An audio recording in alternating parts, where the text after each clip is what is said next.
All right, it's going to be phase one, Tuesday, Thursday, Saturday warm-ups. So we're going to be hands out. We're going to do a child's pose with breathing first. We're going to have those feet together. We're going to sit back on those heels, hands coming down, breathing in through the nose, out through the mouth. Nice, good deep breaths in through the nose, out through the mouth. As we breathe out, we want to let the lower back kind of relax down in position. And we want to get that lower back, honestly, as rounded as we can. The bigger and rounder we can get it and pump through, the more stretch they'll get through the lower part of the back. From there, we're going to go Samsons. This is a good day to make sure they have a pad with them. It can be Samsons. On Samson, I'm going to take my back toe in. Long position here. Interlock our hands. As we push them apart from us first, we're going to go forward in that position, tall, looking up at our hands, coming back down. All the way up. Switch sides each time. When I'm coming through with that, I want to make sure I keep that glute nice and tight, squeezing and driving that hip through. From there, we have Deadbugs. Deadbug position. Keep the body nice and tight here. Hands start here. We're going to drive ourselves all the way out into a hold position. Bring it right back in. Our goal here is to keep that lower back flat on the ground, so we're going to take that belly button and drive it hard into the ground. Drive it in. Or out and in, sorry. From there, we have eccentric push-ups. So with eccentric push-ups, the very first time you teach them, you might have to give them a count with it. So we're going to get down to eccentric position. Okay, push-up position. We're going to go down 3, 2, 1, drive out. 3, 2, 1, drive out. They can also do that on their knees. So it's just nice and controlled. The biggest thing, want those hips coming through.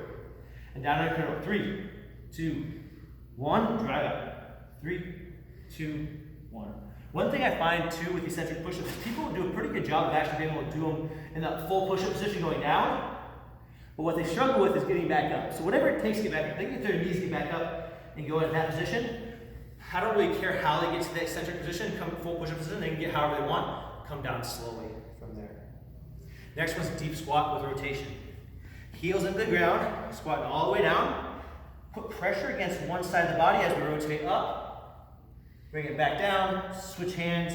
I saw this on a video the other day, I thought it was pretty good, is when I grab a hold of my hand here, it allows me to drive that knee apart. When I put it down in front of me, that knee's not engaged at all. So I put it in here, I can engage that leg and feel it driving that leg out as I come up, coming back down, okay? So we're just gonna rotate from side to side. Crossover mountain climbers. So a crossover mountain climber is our normal mountain climber position. We're just gonna cross our body with our legs. So push-up position, we're gonna drive towards the opposite knee, to side, to side. Butt kicks with arm swings, so it's going to take a little bit of coordination for people. So we first want that butt kick position, we're driving that up while we're swinging our arms. So here, you might find people really struggle putting two things together. It's okay, make sure at least you're getting the butt kick going. Arm swings, you can figure that out.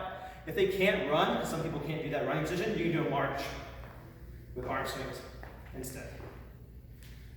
Plank jacks. So a plank jack, push-up position, we're jumping back and forth. The big thing here is not letting their hips get up. Keep it nice and straight, abs engaged, and just move the legs.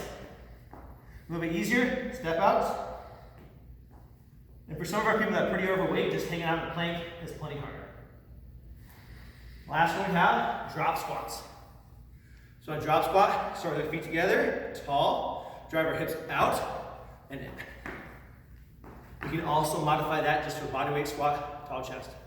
Up and down. If you have somebody that have really bad knees, they can always grab a TRX and do a TRX squat. That's today's warm-ups.